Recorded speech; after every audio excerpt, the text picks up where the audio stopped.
New this morning, members of a local SWAT team assigned to protect Donald Trump the day of the assassination attempt now say the Secret Service never met with them face to face. They spoke to ABC News about the lack of action after a local sniper texted about someone suspicious. We had a text group between the local snipers that were on scene.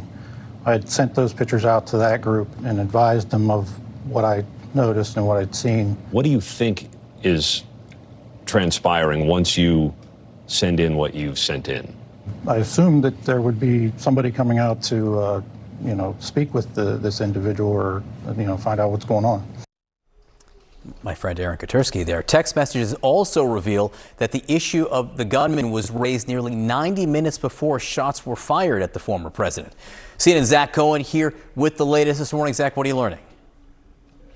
Yeah, John, members of the SWAT team describing both a failure in planning and a failure in communication. And they told ABC News that it started with this briefing, that they were supposed to have a face-to-face briefing with U.S. Secret Service snipers before the rally took place. But that never happened. Take a listen to what they told ABC News this morning.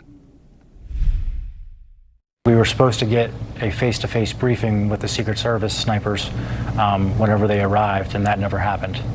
So I think that was probably a pivotal point where I started thinking things were wrong, because that never happened, and we had no communication with the Secret Service. So members of the SWAT team say they had no direct communication with the Secret Service at all on Saturday, which is amazing until after the shooting happened.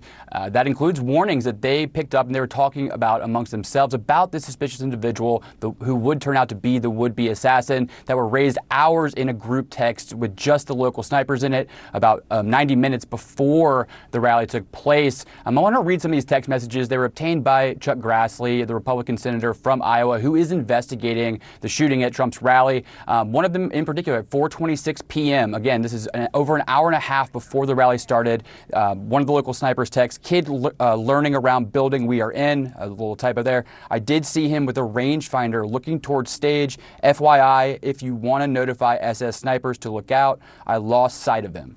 So this local sniper saw the would-be shooter an hour and a half before the rally started, texted the concerns about the shooter an hour and a half before the rally started, and it's unclear if that warning ever made it to the Secret Service.